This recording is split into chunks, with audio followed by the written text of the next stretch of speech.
What's up guys, my name is Ace, and the first weekend, the PlayStation weekend of the Modern Warfare 3 beta has come to a close, and we've already got an indication of at least a few elements that Sledgehammer has confirmed that they will be working on for weekend 2, so hopefully we can actually see some adjustments to these by the time we get into the second weekend. So we're going to be covering those details as well as what other things that we can expect throughout the second weekend of the beta that we didn't have access to in the first weekend. And starting it off, the first thing they mentioned here on their list was operator visibility. This is something that I think is going to be a really easy tweak for them. It's literally just tweaking some values. I actually covered this in a video yesterday. The primary issues when it comes to operator visibility, just a quick recap here, are the dots and name tags above teammates' heads, as well as the diamonds above enemy heads. For some reason, they shrunk these down compared to Modern Warfare 2, and they also seem to have reduced the opacity quite a bit on them, so they don't pop nearly as much, and that's just leading to a lot of confusion where you can see the character models just fine, but it often takes a little while to determine whether or not that's a teammate or an enemy, and I've been noticing people shooting teammates more than ever before, I think, in a Call of Duty game because of this. And with a classic minimap as well, if you're using an unsuppressed weapon, every time you do this, you're also revealing your position on the minimap to enemy players. So it's nice to see that they've acknowledged this feedback, and we should be expecting some changes for the second weekend of the beta. Honestly, if they just revert it back to what we saw in Modern Warfare 2, I'd be happy with that. Next up, another thing they mentioned here is slide timing. And while they didn't go into detail with this, I think it's safe to assume that this is likely talking about that little delay after a slide cancel, where you're kind of stuck in place and you can't get immediately back into a sprint or a tactical sprint. Now personally, even as a more aggressive player that's been utilizing slide cancel quite a bit throughout the first weekend of the beta, I didn't mind this too much as a happy middle ground between the Modern Warfare 2019 slide cancel and Modern Warfare 2, where sliding was essentially a useless mechanic entirely. So I am curious to see what they do here, if they're just going to eliminate that delay and make it back to how it used to be, where you could get right back into a tactical sprint almost immediately after a slide cancel. I'm not saying I'm necessarily opposed to that. Like I said, I'm somebody that utilizes slide canceling myself, and I will adapt to that just fine. I'll probably even benefit from it more than anything. But at the same time, I don't think the game should be 100% catered to one particular direction. And I really didn't mind having that middle ground present with the way that the slide cancel worked in the first weekend of the beta.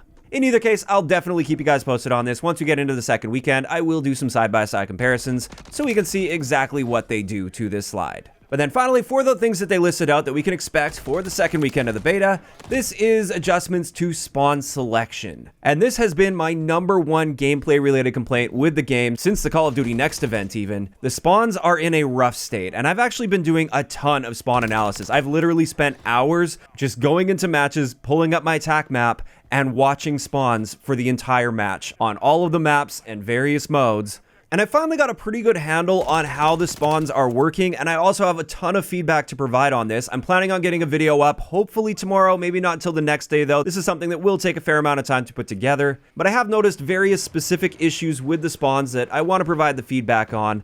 At the very least, I can tell you guys, they are definitely not using what the community likes to call squad spawns, and this is the spawn system we tend to see in modern Infinity Ward games, so Modern Warfare 2019 and Modern Warfare 2, where the spawns anchor very, very heavily to where your teammates are. Even if that teammate's on a flank, you'll end up spawning on them. We definitely don't have that style of spawn system in the Modern Warfare 3 beta. However, there are some clear issues with this, and I'm curious to see what adjustments they make from the first weekend to the second weekend, and hopefully the feedback I provide, while I wouldn't expect it to be implemented within the second weekend of the beta, hopefully I'll be able to help them a little bit with that, tweaking spawns before the launch of the game. And there we go. Those are the 3 things that they've listed that they are actively going to be working on between beta weekend 1 and weekend 2. And I am excited to see those changes. One thing I would love to see as well, which we'll never know if they're actually going to do anything to this, and it almost seems pointless to even ask at this point, but man, I hope they do something about the matchmaking. Something really seems to have changed yesterday. For the first couple days of the beta, I wouldn't say I had a serious issue with the matchmaking. Obviously, it felt like I was getting harder than average matches, but a lot of that could just be chalked up to the fact that it was the early access portion of the beta, so the people that are playing in that are generally going to be people that are very serious about the game, that have pre-ordered the game or tracked down a beta code through some other means. However, when the beta went open for all PlayStation players, It's like a switch got flipped with the matchmaking and things got significantly harder, and also the connection experience got significantly worse. I was noticing a lot more desync and a huge mismatch between the feeling of how long it takes to die to an enemy versus how long it takes to kill an enemy player. It honestly felt like enemies were reacting instantly and dropping me in 2 bullets. Even though I know that they were actually killing me in 4 to 5 bullets, that's not at all what it was looking like on my end. And the game became practically unplayable at that point. And it was really frustrating because I like the core mechanics of the game. I like the gameplay of the game. But obviously, when it feels like you're at a huge disadvantage there and your enemies are killing you instantly, but it takes you the appropriate number of shots to kill them, that obviously isn't going to be a good experience. I actually tweeted this yesterday, and I stand behind this. When I was playing at Call of Duty Next against streamers and actual professional players, I felt that was an easier experience than what I've been experiencing throughout the past day of the beta. So obviously there's an issue there, and I hope this is something that gets resolved. Honestly, this happened last year with the Modern Warfare 2 beta as well. I remember for the first bit, I was having a great experience with it. Even for the first weekend, I think I had a great experience. And then the second weekend, it was like they flipped a switch, and it was just a terrible experience after that. So I guess time will tell for the second weekend, but hopefully there's a bit of an improvement here because I definitely haven't been having fun for the past day or so of the beta. And with that, there's just one last section I wanted to cover in today's video, and that is what we can expect to see content and game mode wise for the second weekend of the beta. Which, just a reminder, the early access portion of this for Xbox and PC, and this will continue to be open for all PlayStation players. This starts this Thursday, October 12th at 10 a.m. Pacific time. And then on October 14th, the Saturday, this is when it goes open for all platforms. So you don't need a beta code, you don't need to pre-order.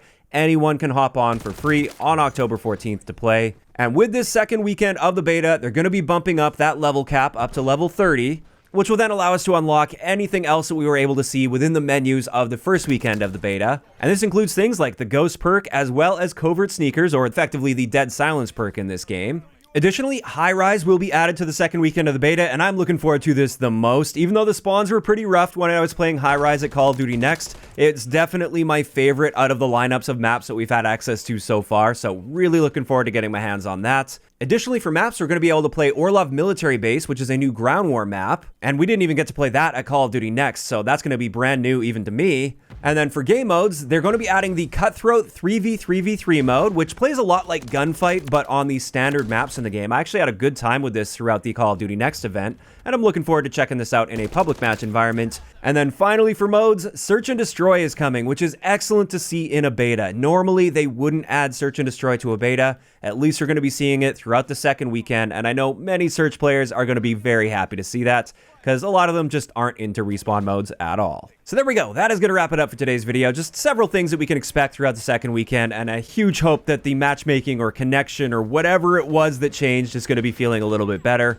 And this is where I want to hear from you guys in those comments down below. First off, what do you guys think about the confirmed changes that we can expect to see for the second weekend? And also, throughout the entire course of the beta, I'm collecting any sort of feedback I can find, no matter how small it is, for my final beta review video, which is going to be coming out after the second weekend. So now would be a great time if you have any feedback at all for the game, any little thing you want to see changed or improved, or any little bugs that you've noticed, please let me know about it in the comments down below. I'll be keeping up with that to the best of my ability. So if you want your voice amplified when it comes to that, let me know what you'd like to see adjusted. If you enjoyed the video, a like rating is always appreciated, and don't forget to subscribe for more if you haven't already. I'll talk to you guys next time.